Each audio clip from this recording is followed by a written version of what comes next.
use two lines about BAPSA, the need of BAPSA in its organization and what BAPSA does. So, BAPSA stands for Birsa Ambedkar Phule Student Association, and it's a political student organization which is different from the binary of left and right in the campus. And BAPSA stands for assertion.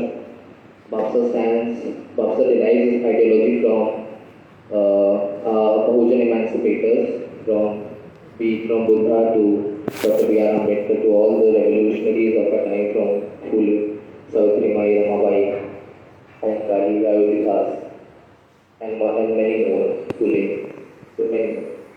So the need for an independent Ambedkarite voice in the campus was necessary because, and BAPSA was founded in 2014, by the way. So the need was necessary because our issues were somewhere getting invisibilized by the upward caste-led student organization into the campus, and we were just having some token representation. So that is the reason why BAPSA came into existence. And BAPSA commits to work for the welfare of all the marginalized sections, marginalization in terms of sex, caste, gender, and many more like language, region. So on all the aspects, BAPSA commits to work for the benefit and upliftment of the students belonging from the marginalized section. So moving on and introducing our speaker, we have Manoj Mitta, who is a Delhi-based journalist with a primary focus on law, human rights, and social justice. He is a law graduate from Hyderabad and has worked with the Times of India, the Indian Express, and India Today. He has written two critically acclaimed books on impunity for mass violence, named When a Tree Shook Delhi, the 1984 Carnage and its Aftermath, co-authors with H.S. Pulga, and the fiction of fact-finding, Modi and Godra 2014. His recent book is Caste Pride, Battles for Equality in Hindu India, published by Context, Westland Books. And we also have with us Dr. Jadumani Mahananda, who is trained in political science, and he holds his doctorate in political science from the Center for Political Studies, Johar University. He obtained MA and MPhil degrees in political science from Department of Political Science, University of Hyderabad.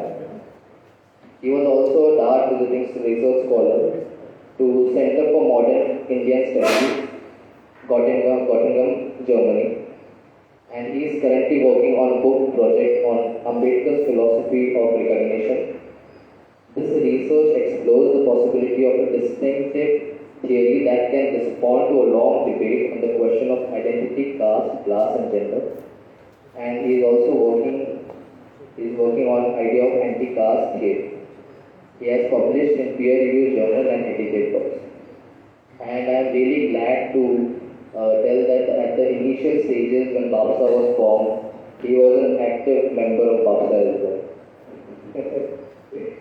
So we are really glad to have him, and we are also inspired by him.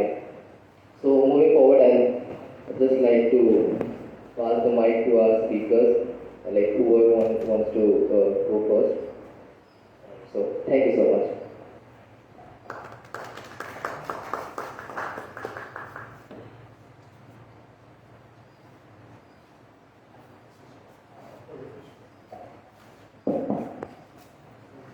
Thank you very much.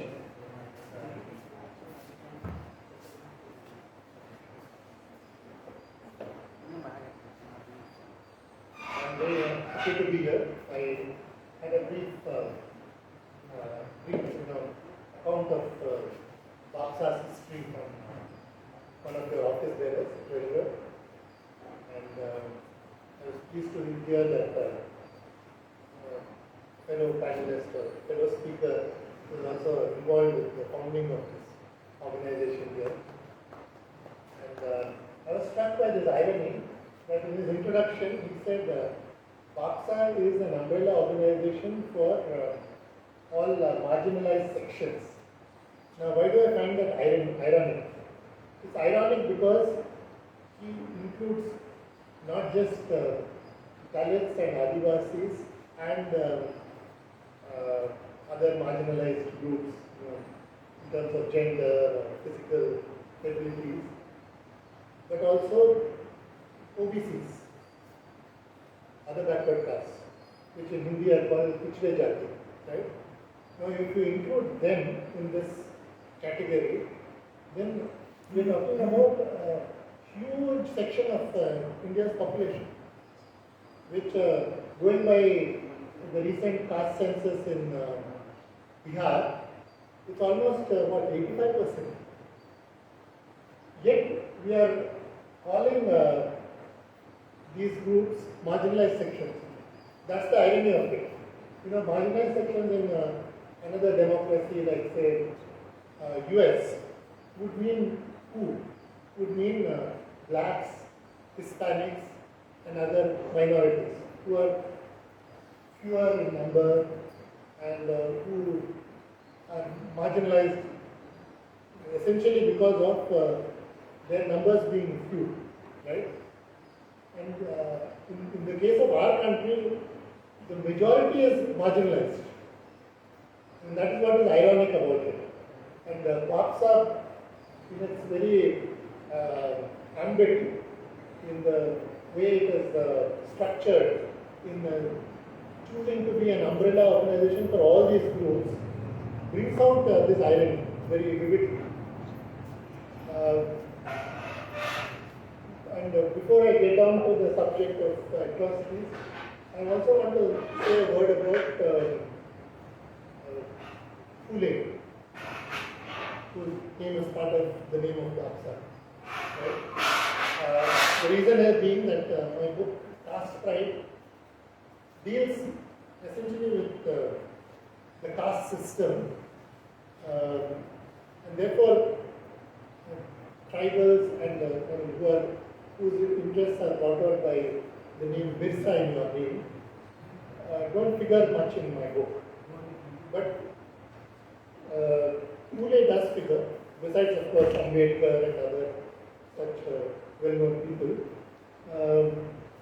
So I want to say a word about the context in which Phule figures in my book. There is a chapter in my book. So my book deals with the legal history of caste.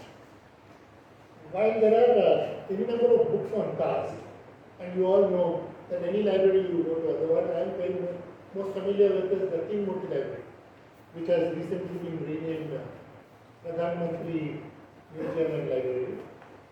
Now, in that library you see many shelves dedicated to caste. And that's because there has been a wealth of academic work on caste. And that's no surprise, because caste is something that was very important in our country's history and it continues to be very important, even though there is a great deal of denial of that subject.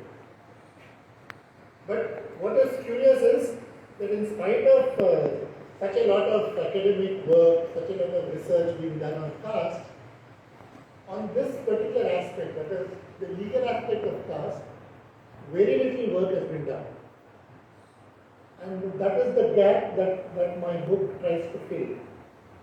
And although I don't have formally an academic background, as your colleague mentioned, I'm just a law graduate who happens to be a journalist focusing on legal and human rights and social justice issues.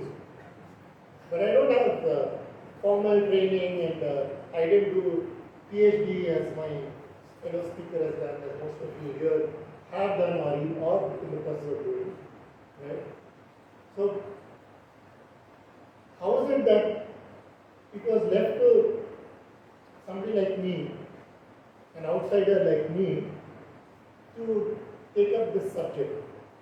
How is it that I ended up discovering a wealth of new material relating to legal aspects of caste? When there's already so much work going on in caste, how did that happen? It happened simply because, as I said, nobody really looked at the legal history of caste. You have looked at caste very extensively through sociological lens, through the lens of history, otherwise, or anthropology, political science, all that. But legal historians, such as they are, somehow neglected this, and maybe regular historians, either because they found themselves out of their depth, or they were uncomfortable with legal aspects, so they didn't deal with it much, or even if they did, they dealt with it very cursorily. As a result, whatever, there are 18 chapters in my book, each of those chapters, by default, has a hell of a lot of new material. I say by default because normally when a book is written, if you have done a marginal addition to the existing literature, that is justification enough for that book. But in my case, I ended up unwittingly discovering a whole lot of new material because the legal aspect was neglected. Now, how did I think of looking at this neglected aspect, this legal aspect? I didn't originally set out to write anything of that sort. As your friend mentioned, my earlier books dealt with violence, mass violence. Now, this book also was meant to deal with mass violence, except that I was going to focus this time on mass violence targeting not minorities as I did in the past, which is called in our country communal violence, or in the West it is commonly referred to as sectarian violence. So those two egregious instances I dealt with in my earlier books. The first one being something that happened right in the capital of the country. That is a pogrom targeting Dalits, Sikhs, right? In 1984 in the wake of Indira Gandhi's assassination. In 2,733 Sikhs were killed right here in the capital. This kind of figures are mind-boggling, something that is without precedent. The only precedent perhaps was that in the year prior to that, in Assam, there were members of another minority community, Muslims, especially children and women, were killed in large numbers, particularly in a place called Nelly. You might have heard of it, Nelly massacre is called, right? So that's the only instance where there were killings of comparative scale, right? So I did a book on that. And how, although the party in power at that time was outwardly a secular party, a legatee of Gandhi and Nehru's, focus on secularism and so on, right? There was this kind of violence that took place, and worse, there was a lot of impunity. The kind of brazen methods that were adopted to cover up the violence, to shield the culprits, because many of them were connected with the ruling party of the time, that is Congress. Right? So it took a lot of effort, it took many years of struggle for somebody from the ruling party, a member of parliament from Outer Delhi constituency, to be finally convicted. Who am I talking about? Is anybody here familiar with these names? No, Sajjan Kumar. Sajjan Kumar is the first political leader to be convicted in the context of the 1984 massacre. And that took place more than 20, almost 30 years for that conviction to take place. So that's a measure of how much there was that kind of resistance to any process of accountability. Right? And my next book was on the Gujarat carnage, 2002, the fiction of fact-finding. So my book focuses on the clean chit that was given to Modi in the run-up to the 2014 election. It was on the basis of that clean chit that he became the prime ministerial candidate of BJP. That was in 2013. So my book looked at this question: how clean is the clean chit that Modi got? So I was essentially, like in the previous book, looking at the gap between the rhetoric and reality of this fact-finding that is done, official fact-finding. I was examining the contradictions between the evidence that was recorded by the so-called special investigation team and the conclusions that they arrived at in order to exonerate Modi and others who were in power in 2002. Right? So, given this background, the third book I wanted to do was again mass violence, but this time the recurring form of mass violence targeting Dalits. And this is something that has happened across the country, most prominently in Bihar, but it is by no means limited to Bihar. It has happened in Haryana, Uttar Pradesh, and in southern states too, even in a so-called progressive states like Tamil Nadu. These things happen. And all kinds of atrocities take place, right? Caste atrocities, targeting Dalits. Now, I wanted to just examine this paradox of there being again so much impunity for caste violence, despite, in the case of caste violence, it was despite a special law that is in existence. What is that special law which is much talked about, which some people consider to be so stringent that they actually call it draconian? As draconian as, draconian is a term that is normally used for oppressive laws like TADA, POTA, UAPA and all that. But people use it for this also, this particular law. What is that law?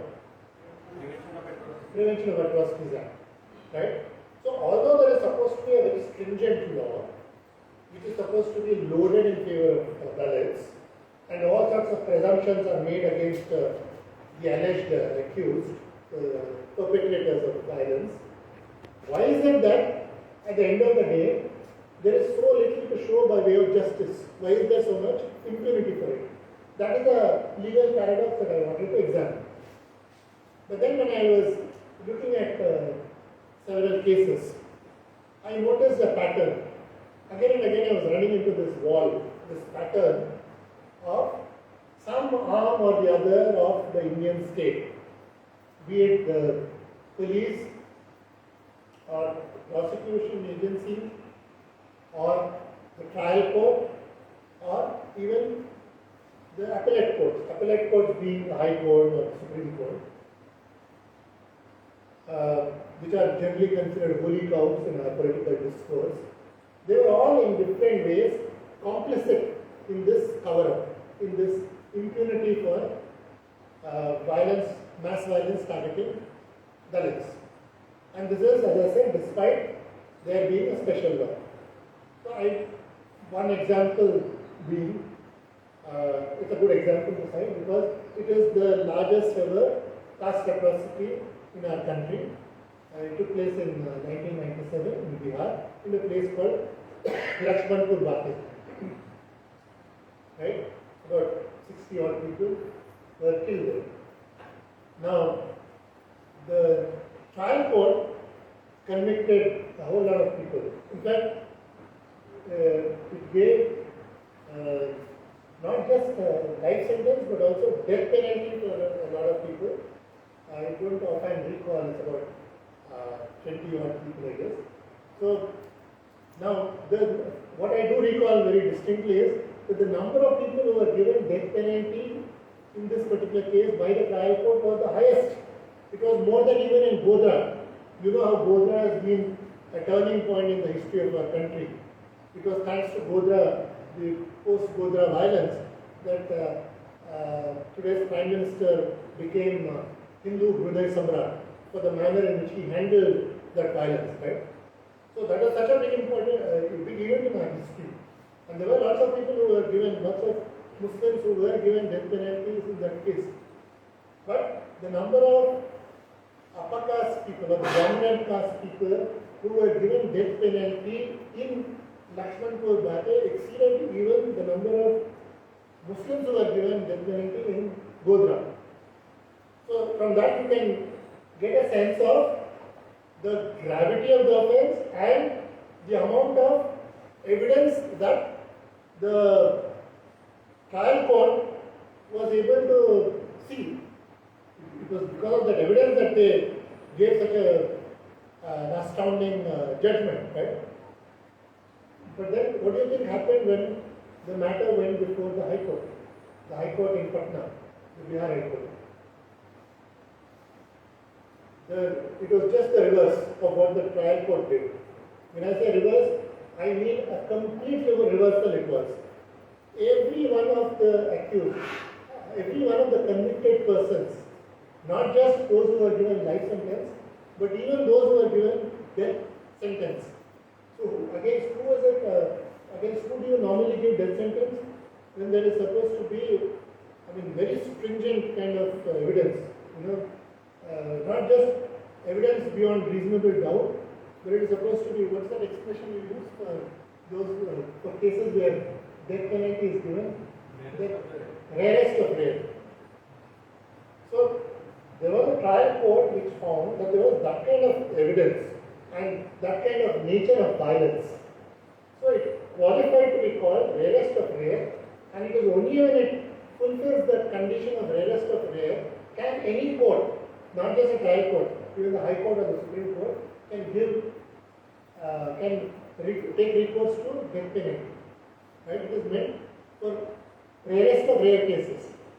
And in the opinion of a trial court, it fulfills that condition. But then when the same matter goes before the High Court, every one of the convicted persons who was given death penalty was also exonerated. So I wanted to understand how this happened. I didn't want to just be satisfied as, the reasons that were given and all that would have probably been reported contemporaneously in newspapers. Though I must confess that normally newspapers are content with just reporting the operative part. There were this many people who were exonerated, out of this many accused. Only such details are given. They don't go into too many details as to how such a judgment was arrived at, right? But then, when I see this pattern in not just Lakshmanpur Bate, but also in, say, other cases, in Bihar and Uttar Pradesh, Andhra Pradesh, Tamil Nadu, Karnataka, Maharashtra, I said, look, I need to understand where this was coming from, because it was not because there was no evidence. It was not because they are in a position to say that this violence did not take place. But it was clearly because some kind of bias being betrayed by some arm or the other of the Indian state. So there was clearly some kind of an institutionalized bias, or what they call structural bias. So I wanted to understand where the structural bias was coming from. So that is what prompted me to sort of expand the ambit of my book. I wanted to know what kind of debates took place in the legislatures when these laws were being passed, what motivated them, and what was the background, what was the backdrop against which such laws were passed. So the one thing led to another, and I found myself looking at the Constitutional Assembly debates on the abolition of untouchability. Then I went further back into history. I looked at colonial records, not just in legislatures, but also in courts. Because as it happens, during the colonial period, there were lots of people who were fighting for social reform, who were fighting against these institutionalized iniquities, many of which had religious sanction, or that is what was said by Sanatanist elements, that how can you take offense to my keeping somebody away from me, because this is something that is there in our religion, it is there in our culture, it is something that we have followed as a religious right, that a member of a certain community, he cannot touch me, or in some places even his shadow is polluting, or you might be aware, some of you might be aware, that if untouchability was the norm across the country, there were certain states where it was in a more exacerbated form. Untouchability was practiced. That was ironically in parts that are considered very progressive today, that is the southern India. In places like Tamil Nadu and Kerala, what was practiced was not just untouchability. They practiced what was called unapproachability, or in some extreme cases it was called unseeability. Just that sight of that man, even if he was so far away, was polluting to me. Oh, he was walking on the same road, even if he is many meters away from me, that is polluting to me. So that was the way, upper caste, on the basis of whatever they considered their custom or whatever their reading of scriptures was, these are the kind of injustices, atrocities that they were perpetrating. And this is not something that is happening just now, post-independence or post the enactment of the promulgation of our constitution. It was happening even prior to that. And it is happening now because there were long roots to it. It has been there in existence for centuries. So much so that this interlude of colonial period and the import of those Western ideas of liberalism, Western education, Western institutions like statutory laws being enacted, or courts of law being there, which are not being adjudicated by people on the basis of religious scriptures, but secular laws, right? So these are all changes that came about during the colonial period, and that was the backdrop against which lots of battles for equality were being fought. That's the subtitle of my book, Caste-based Battles for Equality in Hindu India. So the battles that I am referring to are not just the battles of today, but they go back over 2 centuries. You know very well that the colonial period was for 190 years. So I have discovered a wealth of legislative and judicial material going back to early 19th century. So there is wealth of material that is spreading across 2 centuries in my book. And one such, now that brings me to what I said initially, which is Pule. So there are 18 chapters in it. The last 2 chapters deal with violence. Though my original plan was to write my whole book focused on violence, but because I widened the ambit of my book, they became only the last 2 chapters. And the 16 chapters that precede it, they deal with the various battles that were fought on different aspects. It could be on, say, temple entry. It could be on accessing secular spaces like the road I mentioned, or it could be having the capacity to draw water from the same source, or it could be about having the capacity to go to the same marketplace. Each of these things, it might be hard to believe, but there were actually not too long ago a situation in our country where these were all strictly forbidden. In fact, I may tell you that one of the chapters of my book is on intercaste marriage. Why am I mentioning that? Because today it's a matter of course. Though it doesn't happen too often, there might be a lot of anecdotal evidence that we are familiar with of intercaste marriage taking place, and that has to do with the circles we move around in. But if you take the totality of our country into account, apparently it's still no more than 5%, or it is still in single digits. It's supposed to be still less than 10%. I mean, that's what surveys suggest, right? What they consider endogamy, which is the root, the core of caste system, is still the norm, right? So intercaste marriage was something that had to be fought against legislatively for it to be allowed.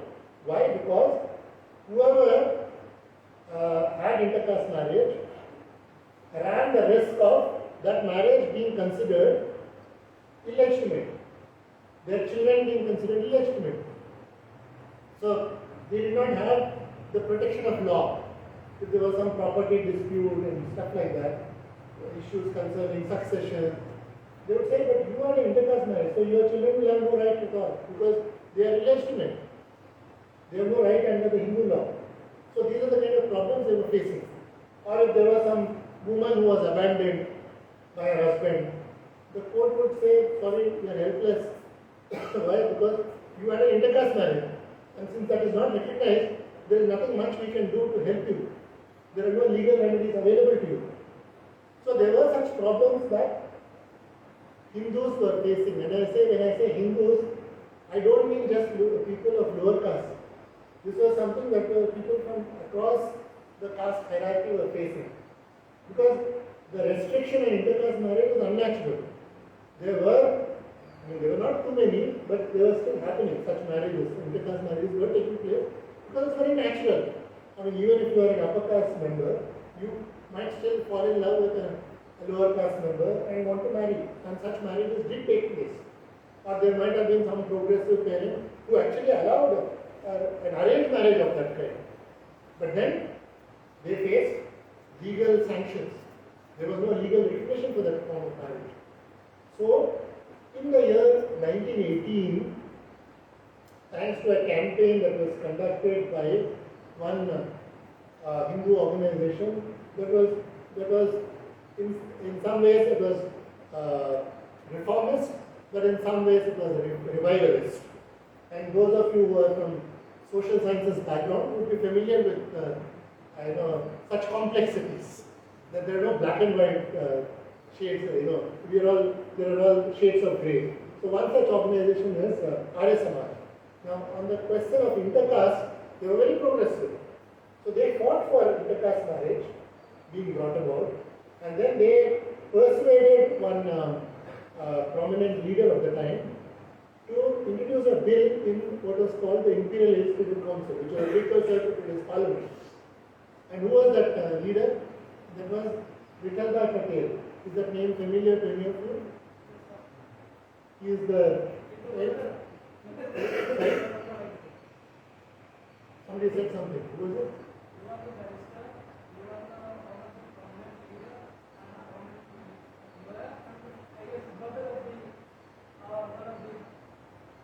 He is the elder brother of Sardar Vallabhbhai Patel. Yeah. He also went on to become the first president of the Central Legislative Assembly. That is the precursor to the position of Speaker, the presiding officer of the House of People. He was the first one. So his house, where he stayed when he became the president in 1920s, is still the Speaker's house, even in the year 2024 in Lutyens, Delhi. But this happened in 1918, long before he became the president of the Legislative Assembly. And he found himself in a minority when he introduced this bill. Why did he find himself in a minority? Although he belonged to Congress party, why did he find himself in minority? Because Congress was a big tent in which there were people of all shades of opinion. And there were lots of people of conservative bent of mind. And those were all vehemently opposed to intercaste marriage. And the two most prominent voices, the one who brought me here, Satish, the treasurer, where is he sitting? Yeah. So he said he was from BHU. Now the founder of BHU, who is it? Mahananda, was a member of the Imperial Legislative Council. He was most vehemently opposed to this reform that was being proposed by Vithalbhai Patel. He said that this is an attack on Hinduism. He didn't actually use the word, the words that the slogan that we are very familiar with, that is Hindu Khatre mein hai, but his speeches, his interventions in the Legislative Council amount to that. And the other prominent member of Congress who was vehemently opposed to intercaste marriage was Surendranath Banerjee. Both of them were at different points of time president of the Congress party. So they were very prominent leaders. And both of them expressed the opinion that was shared by vast sections of the dominant sections of the Hindu population, and they said, no question. So the battle for equality in regard to intercaste marriage started in 1918 and it went on till 1949. Then finally, a member of the Legislative Assembly, by then it was Parliament, from Punjab, Thakurdas Bhargava, as the name suggests, it was Brahmin. By then things had changed so much that when he introduced that bill in 1949, by then, he introduced it in 48 or so, and it was enacted in 49. By then, the atmosphere had changed so much. By then, the colonial rule had ended, and we were in the grip of this whole idealism of,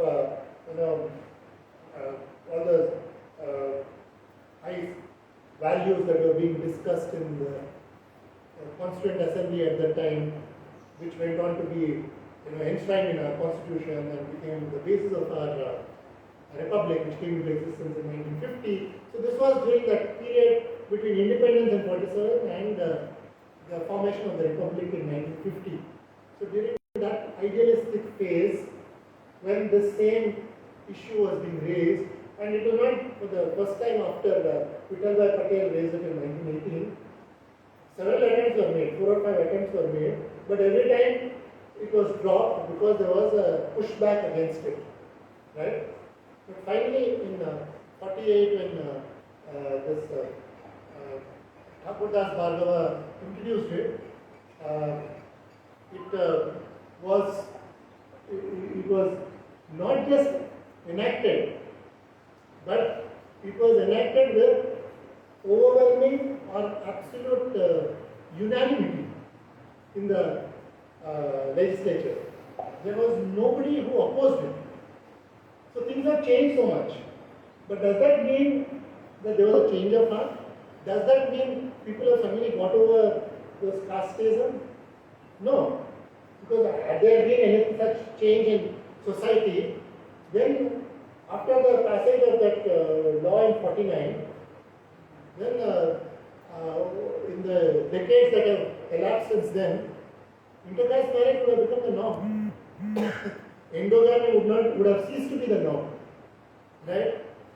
We are talking about a situation where among the atrocities that take place, there are all kinds of atrocities that take place.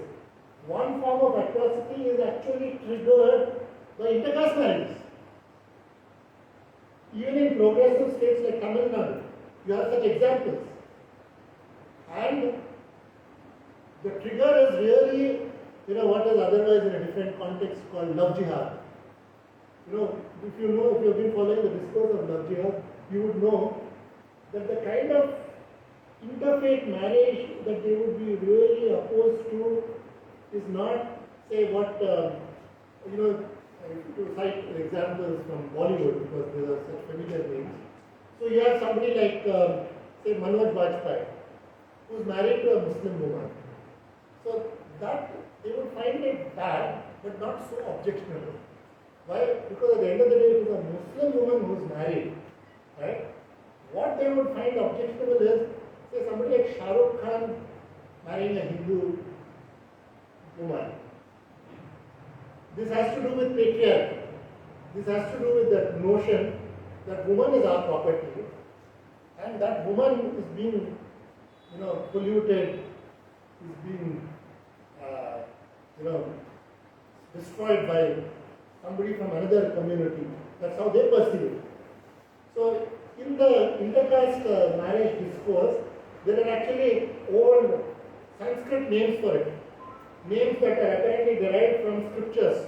That was the basis on which these scholarly politicians like Madan Mohan Malviya and all opposed it. What were those names? I don't know if anybody here has ever heard of these names. Anulom and Pratilom. Anulom is where the husband is from an upper caste and the wife is from a lower caste. So all intercaste marriages were forbidden, but if they have some degree of tolerance to intercaste marriage, it is to the anulom. But when it comes to pratilom, it's an absolute no-no. Why? Because our scriptures, apparently Manusmriti says that if there is a pratilom union, then the offspring of pratilom would be called chandalas, meaning that they would be unfit for human interaction. That the only kind of work they can do is deal with dead bodies in a cremation ground. I mean, they would have such contempt, such revulsion to pratilom form of marriage. Why? Because an upper caste woman is being married to a lower caste man. Or a Brahmin woman being married to, say, a Dalit. Such things also happen. Right? Incidentally, I am talking about a law that was passed in 49 and legalized intercaste marriages and did away with all these distinctions, all these iniquities that were being perpetuated in the name of tradition, in the name of religion, right? But then, thankfully, there was an outlet, a secular option that was available, which made it possible for somebody like Ambedkar, who was also part of the name of this organization, to marry in 1948. That was even before this law was passed. In 1948, how did Ambedkar marry a Brahmin woman? And that marriage was falling in the category of this very forbidden category of pratilom. He married a Brahmin woman, right? So how did that happen? Does anybody here know? How did he get married? Thankfully, during the colonial period, thanks to the efforts of another reformist organization, just as Arya Samaj fought for bringing about intercaste marriage under the Hindu law, there was one reformist organization called Brahma Samaj, which in the 19th century fought for a law that allowed intercaste marriage under a secular scheme, and that is called civil marriage, where you go to a registrar or a court to get it registered, right? So that was something that was passed in 1872, but then it came with a lot of restrictions because again there was a lot of pushback from conservative elements who were in a dominant position. So it was originally meant only for those who said that they were not Hindus, they were not Muslims, they were not Christians. They would give an oath saying that they were only members of Brahma Samaj and only such people were allowed. So it was something that was very limited to a very small section of population.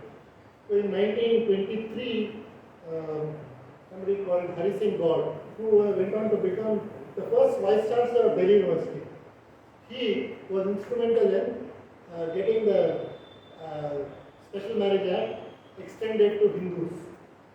So again, with some restrictions, that whoever took recourse to a Special Marriage Act had to pay a price for it. He would not be allowed to get any of the family inheritance. You know, the Hindu undivided family would have some joint family property.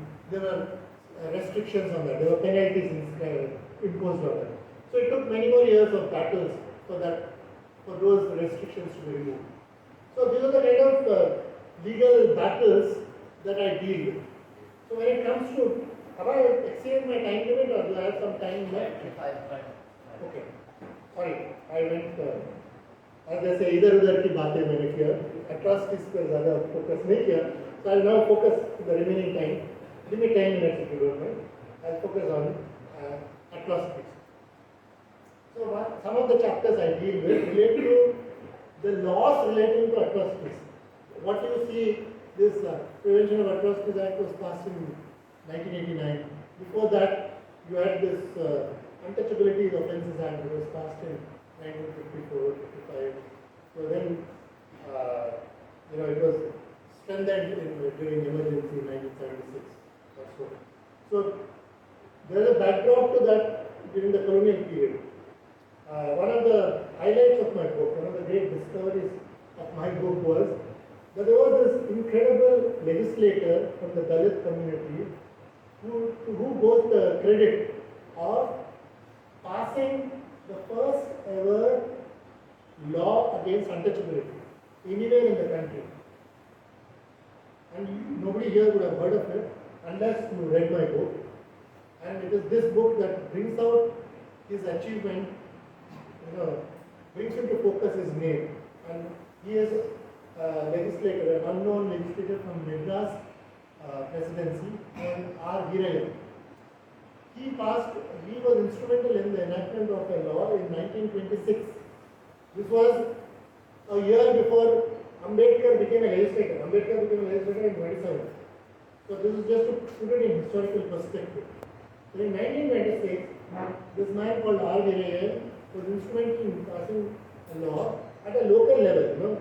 He said if members of lower caste are not allowed to walk on the street by somebody, now that person will have to pay a penalty of some small amount. Now, it was in terms of law, it was not much. It was baby steps, but it was a turning point because for the first time ever, a restriction being imposed on, a disability being imposed on Dalits was being considered an offence, and not just an offence, but it was being considered a penal offence, an offence for which you would pay a penalty, right? So it was a breakthrough, a psychological, or I would say a civilizational breakthrough for us in 1926, so it was made. Now this was the achievement of one lone member. It was in terms of modern parlance, it's a private member bill that was passed against all odds. Imagine a Dalit member who was in a minority in that house. He, through his passion and conviction, won the support of the majority who were from dominant sections or upper caste, and also from the colonial component of that house, and he was instrumental in passing that law. Now, a decade later, in 1937, when Congress comes to power for the first time in several states, including Madras presidency, and the ruler at the time in Madras was none other than Rajaji, who was a national leader who went on to become the first Indian Governor General of India. Right? Now, he tries to pass one law across the state against untouchability, but then his law is just a declaratory law. It just says that any disabilities that arise from our customs will not be recognized by a court of law. That's all it says. It doesn't say that if somebody commits any untouchability offense, would that be considered an offense? Would that be investigated by the police? Would that be penalized? No, it doesn't say anything of that sort. Why does he come up with such a mild law?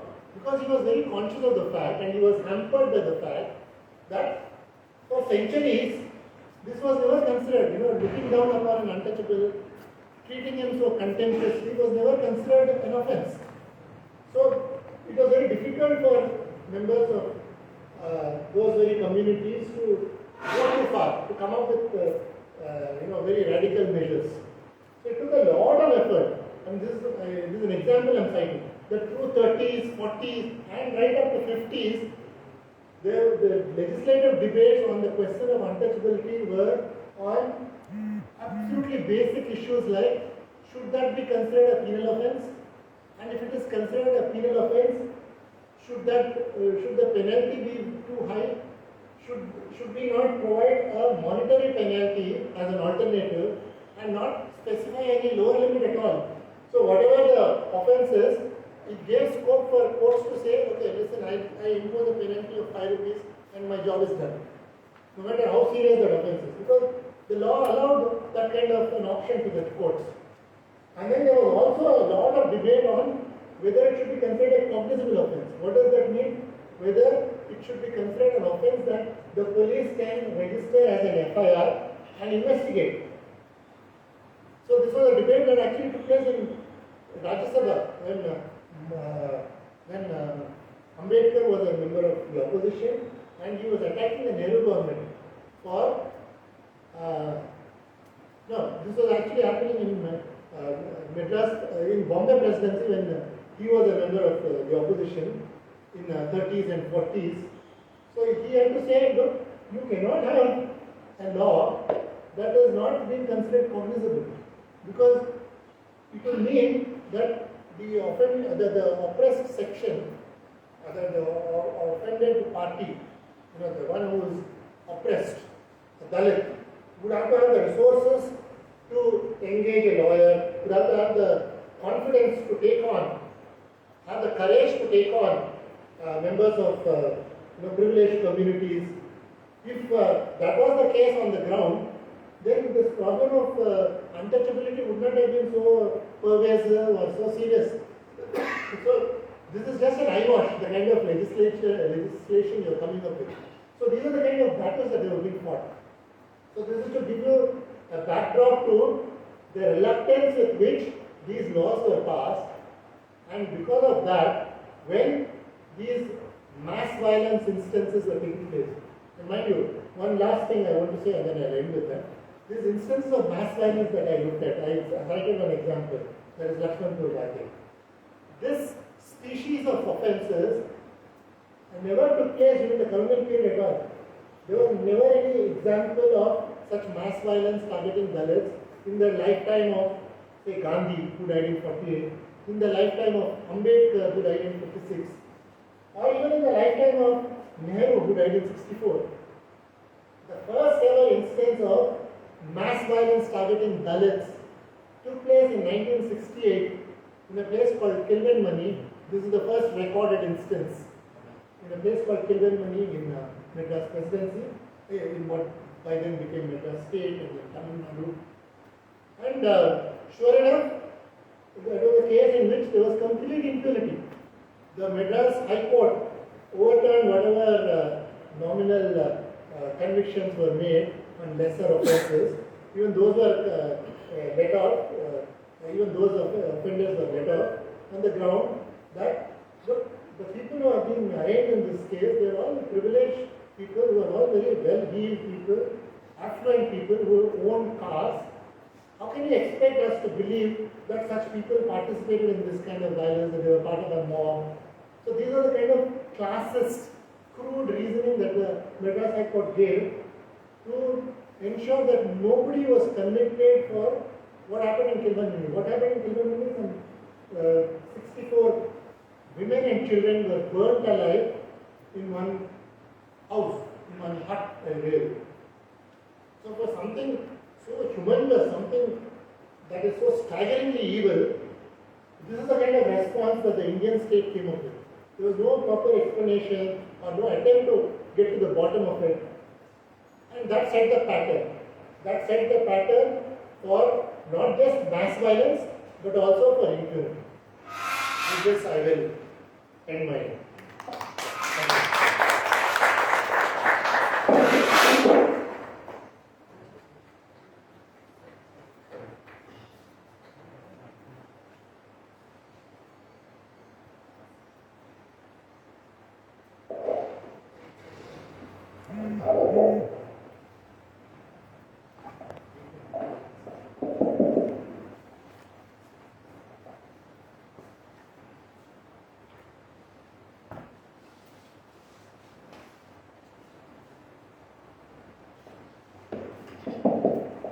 Thank you, Manoj, for this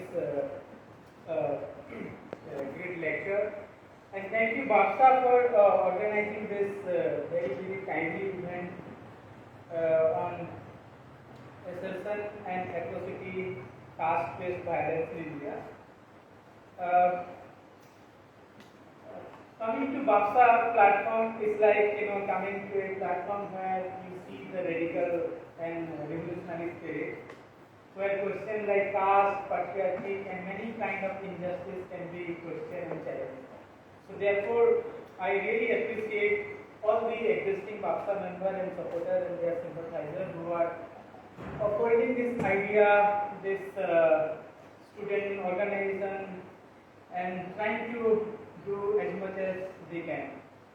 So, and like to say, whatever activities that BAPSA is doing on the campus, it is no more kind of a campus activities in a very particular sense, but it is also, you know, it is also kind of activities that echo with outside Dalit Bahujan movement. So therefore, BAPSA members need not to reduce themselves to the campus politics only. So therefore, one need not to hesitate to take stand just near of electoral purpose or just near of some political gain. So, so therefore, BAPSA is kind of BAPSA voices is kind of a global voice in many different ways. So students from Stanford or students from some other university in Western universities, they are also watching you and watching your assertion and so on. So coming to the topic, assertion and atrocities, let me spend a minute on this. Assertion or atrocity. I think to me, assertion is second and the atrocity is first.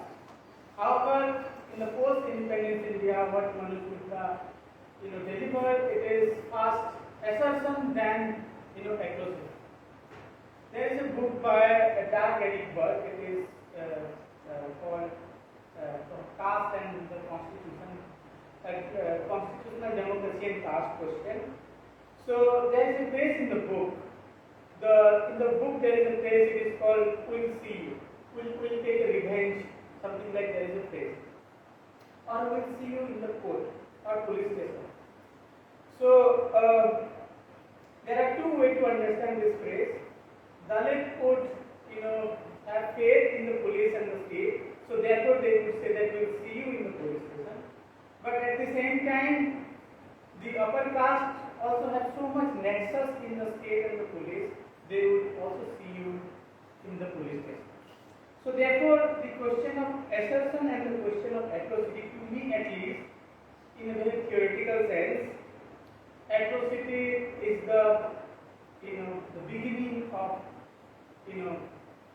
something that's been committed to a community or individual and so on.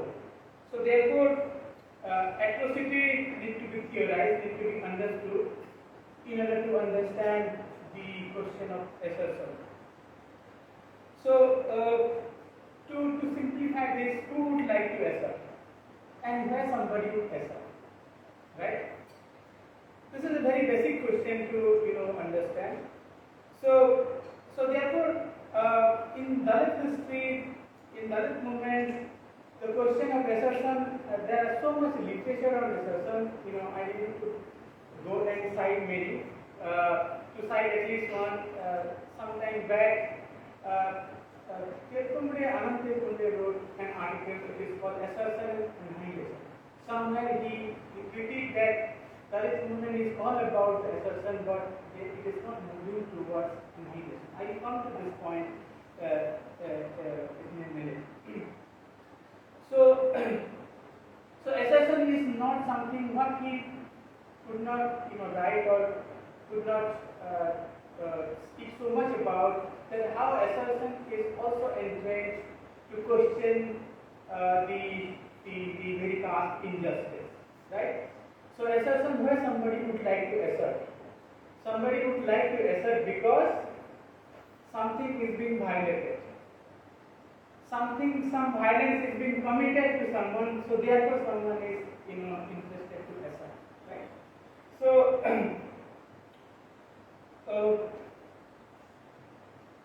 however, question of assertion is also political, it is also very moral.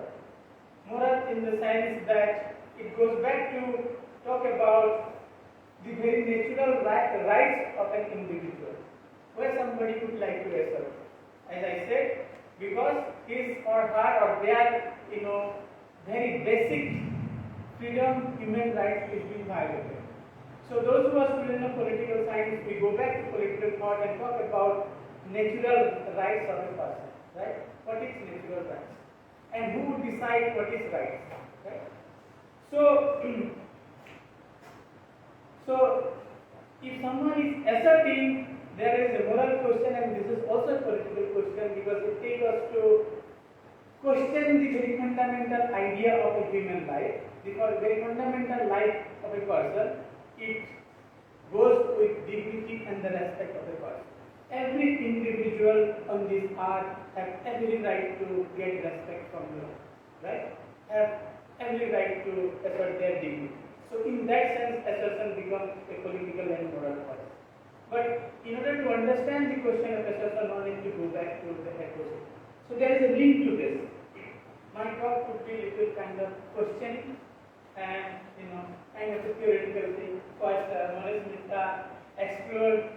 It is a fantastic work. I have read many of the chapters. I'm also going to refer something like Caste-based. He has mentioned in the book. And I would also, recommend you to read this book, and those who are interested to do comparative study on legal aspect of caste and the Jim Crow movement. I'm going to speak about that, Jim Crow and the abolitionist movement in US. So in this context, the violation of very natural rights, that means the violation of human dignity and the respect, or equality in a very theoretical sense. In this context, one could definitely go back to money. I wrote something on my, when I was invited, I thought what to speak on this, because this is almost, atrocity on Dalit is so normalized that nobody is interested to talk. It is so naturalized that, okay, violation on Dalit is like, living a life of caste, right? Or caste Hindu. So in that sense, it is not bothering at all to the Indian state or to the caste society. So in that sense, one need to go back to, the very original, very philosophical justification of this caste or the caste life. So therefore, no other way than talking about money, right? So, teaching in the law university, I am so much into law now. So therefore, reading Manu as a lawmaker, Dr. Ambedkar writes in so many in his writing. Manu as a lawmaker. Manu Shruti is it is law of the Hindu. It is caste. It is caste. It is law of caste. It is caste of law. Something like there is a phrase. So it is Hindu law and so on. Hindu laws means the caste and so on. So therefore, what is Manu in a very metaphysical sense, in a very philosophical sense? So there are few things that one needs to understand when somebody reads Manusmriti. And when somebody would read Manusmriti and Jim, that is my main target of this talk.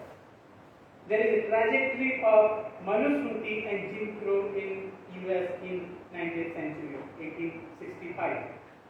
First time in US history, just remember the American independence of rights, 1777 somewhere, right? Do you know what is the slogan of American independence?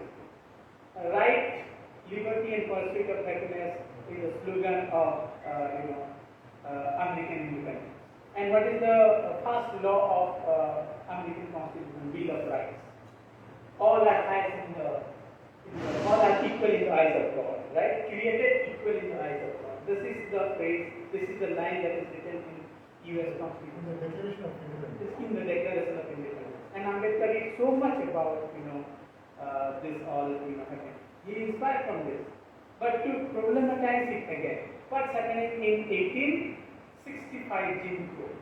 Just I am giving a parallel, comparative, assessment and reference to Jim Crow and the Manusmriti.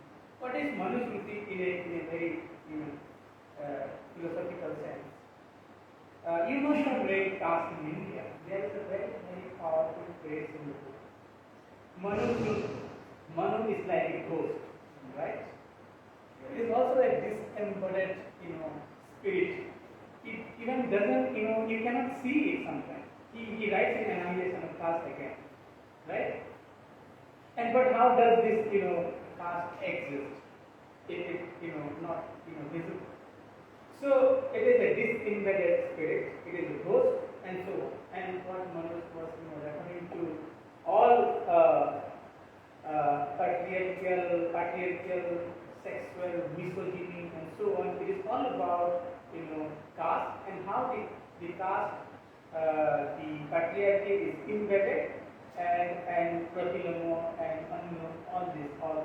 So I would rather argue that in our conference in this that I do something, and I am working on this to say that when somebody is died in the process of inter-caste marriage, where somebody who died, if someone loves someone and died, or two people the couple have been killed. You must have seen this movie by Manjula.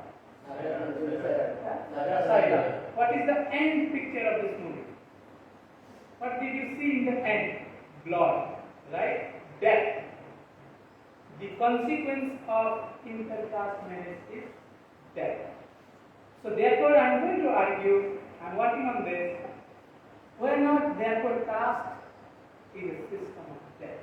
Because the moment someone would like to assert against the atrocity, against the caste, the consequences is death. Right? So therefore, if you go back to Manu and look at, there is a phrase I am going to read what Ambedkar cited in Annihilation of Caste.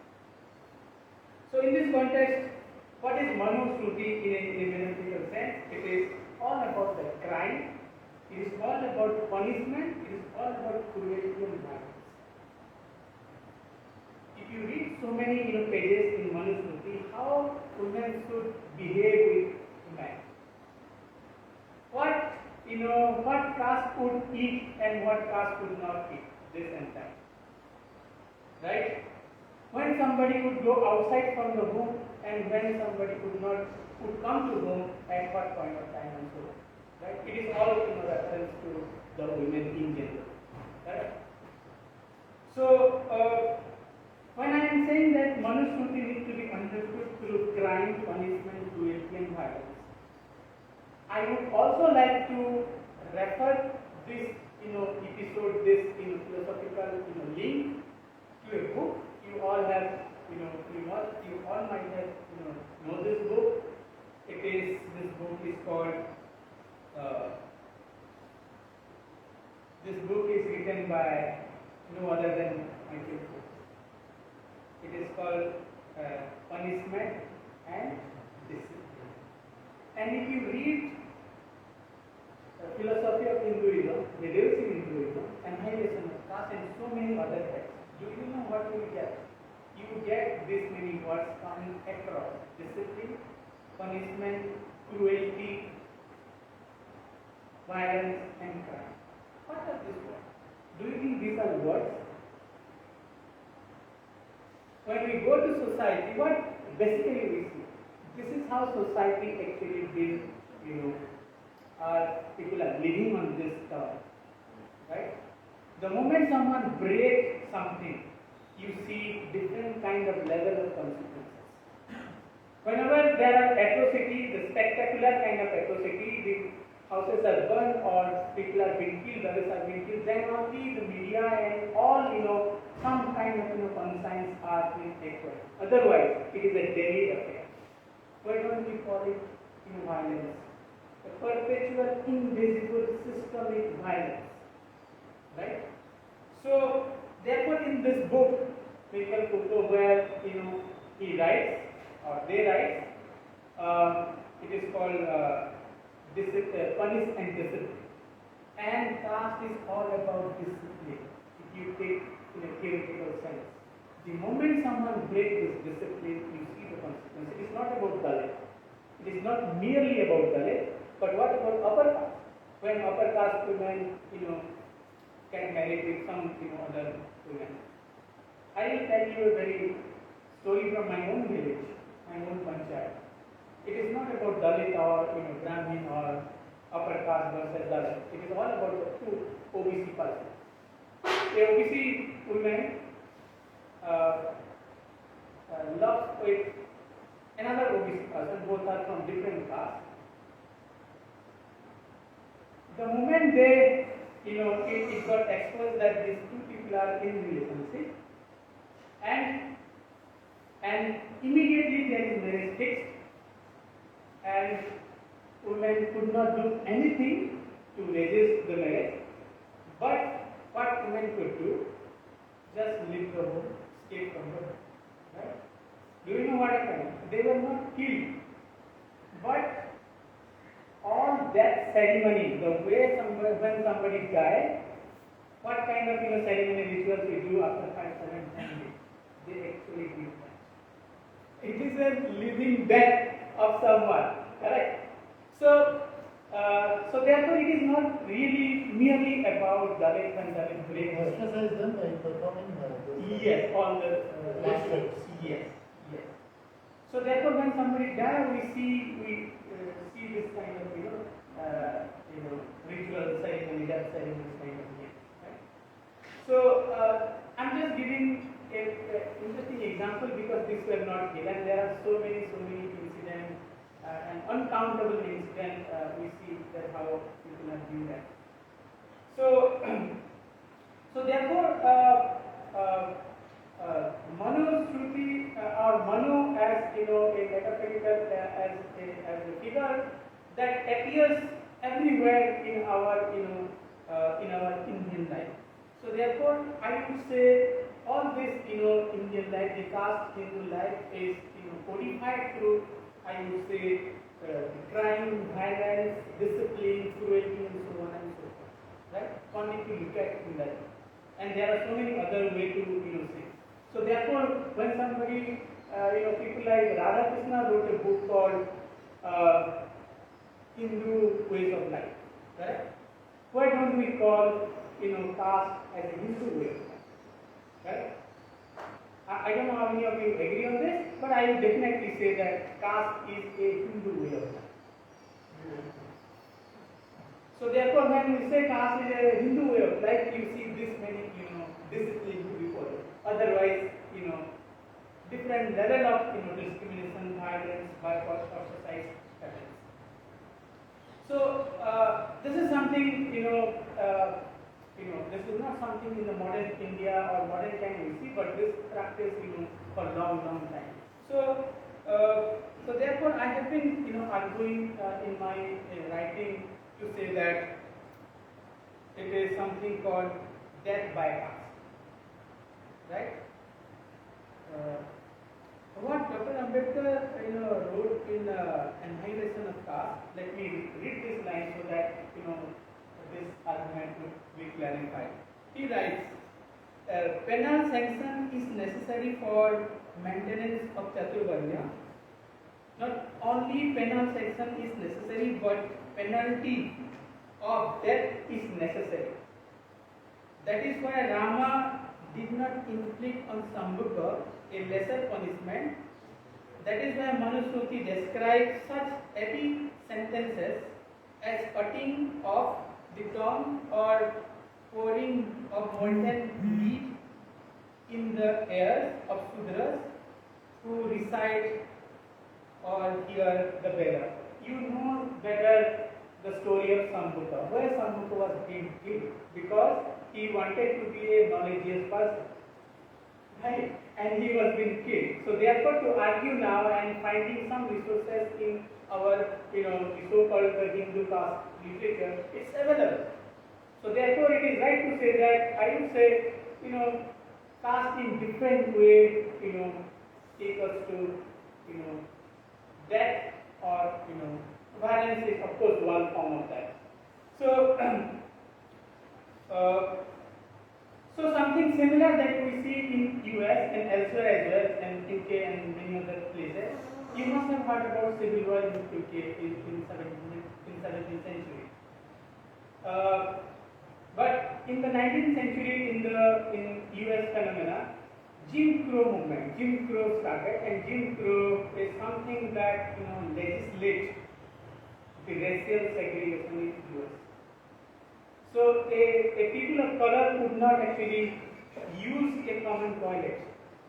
A people of color would not actually sit in the same classroom. Probably there would be a different seat for the people of color, the black or African American and so on. Right? So therefore, this is very first time that we see in a very Western society, the progressive or the society is known for democracy or advanced democracy and so on. But you see a perpetual racial segregation, and that is being legalized, and this is also being penalized, those who break this law, right? So at the same time, 1865 around, at the same time we have also start reading something called evolutionist. Have you heard about this term, evolutionist? Right? 1880s and after onwards, people started asserting against the Jim Crow movement. Jim Crow, you go and please search about Jim Crow. You see what kind of violence being committed against the people of color in US. There are different churches, black church and white church, and so on and so forth. So therefore,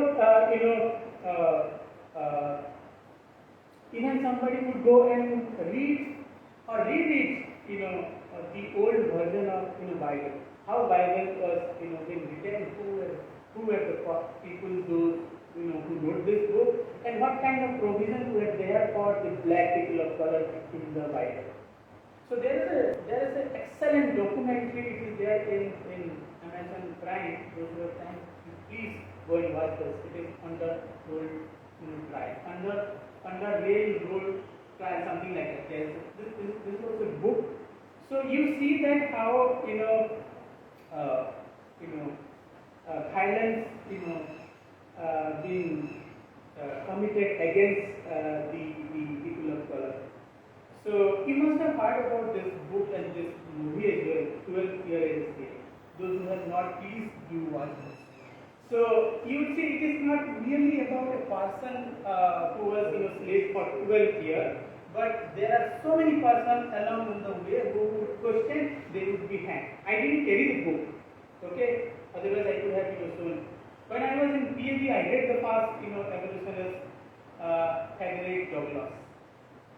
He was the first African American black person who escaped from the slave holder and started writing. So you must have heard about this time. It is called the 13th Amendment in US. In the 13th Amendment, for the first time, they recognized racial discrimination, and there are some kind of rights for the people, but it was not enough. So therefore, then there is something called the 14th Amendment. 14th Amendment is all about the citizenship rights, and in a very theoretical sense, in a very juridical sense, the citizenship right is being interpreted by different disabled communities, people of color, people of communities of LGBTQ, and women, people who are disabled people and so on. So there is a scope to interpret and demand for what is this called the citizenship rights. It's Amendment 40. Amendment 13 was not adequate, so therefore Amendment 40. So what I am trying to refer Jim Crow to the evolutionists. So there are so much happening during that time. One must not forget Mahatma Jyotirao Phule at that time. Mahatma Jyotirao Phule read this book called Uncle Tom's Cabin. It is a novel. He was also one of the evolutionists. Those who have time, please go through this book. So you see how these people detail their life and their life go along with so many other life. It is a social life. So if someone really like to understand the death of a people of color, the death of a black person. There is a book by Orlando Patterson, a professor from Harvard University, a sociologist. It is called social death.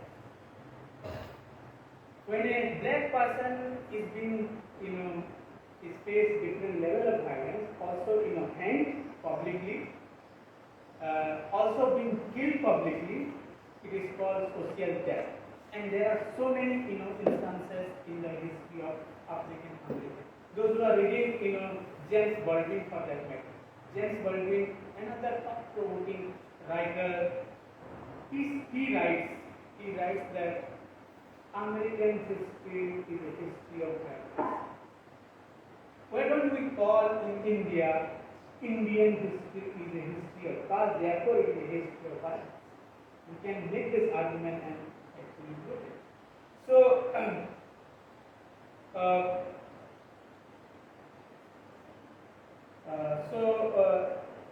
the Jim Crow to the evolutionists, and there are so many evolutionists. So why I am interested in evolutionist, the word evolutionist, it is something to do with when the movement of Dr. Ambedkar appears in the 19th century. There are so much happening now in the present times in the scholarship around Dalit Bhujan, and I might be very provocative now. There are so much happening to call anti-caste, and the phrase anti-caste is so much popular now.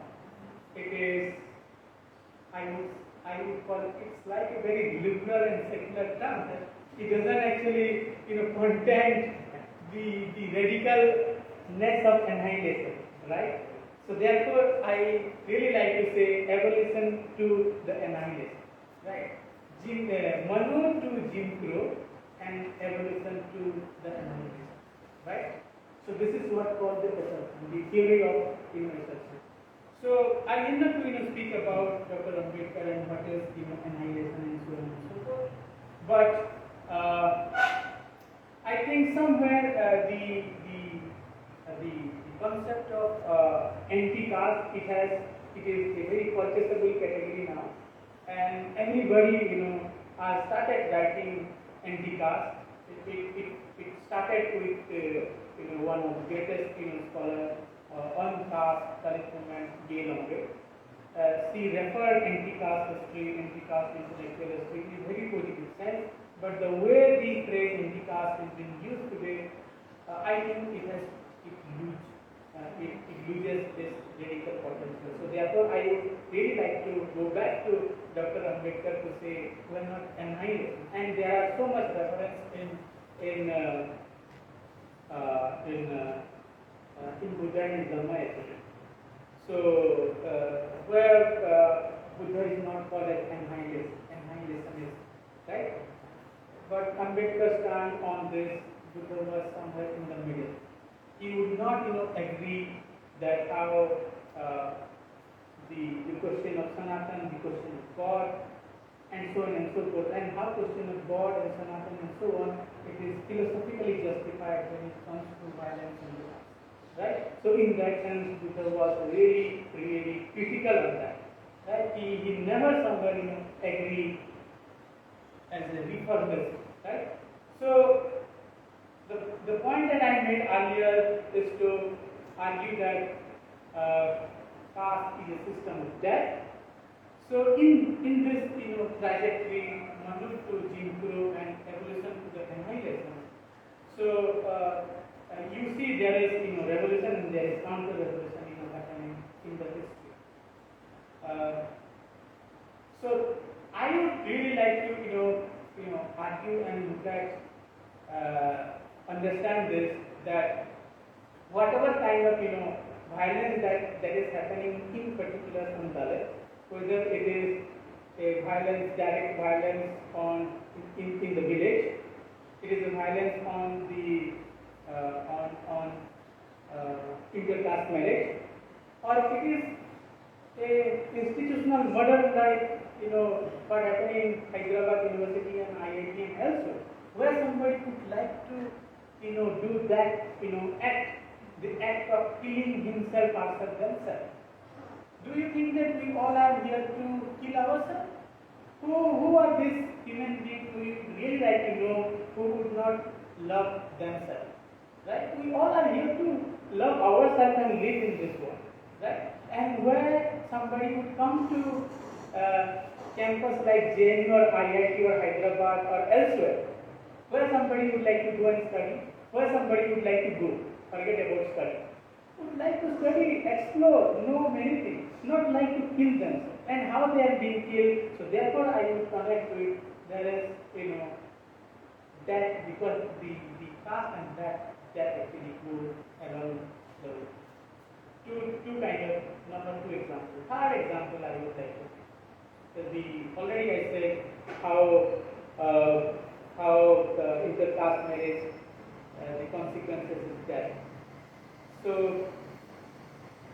the second is the student, and third one could look at the everyday violence happening on the ground. One would actually go and question the judiciary itself to understand the different kind of judgment and different many judgments. Even a person who is beaten, who face violence, who have been lynched, they may die after some years, but the judgment on them would not actually deliver in their body. Even the judgment are such, it is not being communicated to the family itself. Then you could really go and question the existence of judiciary itself. So many times people call Ambedkar is very static. Ambedkar believes in the state and so on. But this is also a question Ambedkar is. Right? Those who are interested to know this, it's there in volume number 5, it is called lawlessness of law. Right?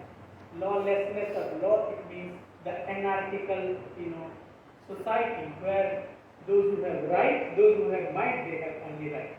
Right? So who can actually, who can live a good life in that kind of a society? No other than the people who have the right to, the right to have, might and power and so on and so forth. So there are so many, things that, when you read Ambedkar and so on. So therefore, these are two kind of examples. There are other examples as well. The everyday violence on them, and how the text, the belief of Hindu also justify the violence and death of that. So therefore, I would really like to argue and understand that caste is a system of violence. When you talk about it, caste is a system of discrimination. When you talk about it, and now time has come to theorize and philosophize in the global trajectory of operation against racism, operation against casteism, to say that it is also a system that forces someone to die, or it is also a system that kills someone because someone would like to live a life. Right? Coming back to your JNU incident, what happened? Somebody wrote on the wall. So this is called the audacity of infinity. Think for a moment, what kind of audacity have people are practicing or believe they can write something like Dalits should leave this country. Shall we call it this is a democratic India? I never call it a democratic India. There is a difference between democracy and democratic. Ambedkar says we are entering to political democracy, but in a democratic sense, in a true sense of democratic, we are not yet actually democratic. So therefore, people have so much audacity to say that we'll see you in the police station. We'll give you a lesson. No, that is the main phrase. That is the original phrase. We'll give you a lesson. The moment you break the caste, and Manoj comes from Hyderabad, and he knows there are two massacres happen, Karam Chalu and Hindu, right? The lynched Dalits, and they also put them somewhere that was discovered, right? So and one can go back to Bihar massacre, Lakshmanpur, Bade, and many other big fights. How this violence happens, and who has this impunity or audacity to speak, to punish, to make someone disciplined. So one must not be surprised to know that JNU is not something like a sacred place. It is also similarly a casteist and Brahminical space where we see this kind of thing. Thank you so much for inviting me.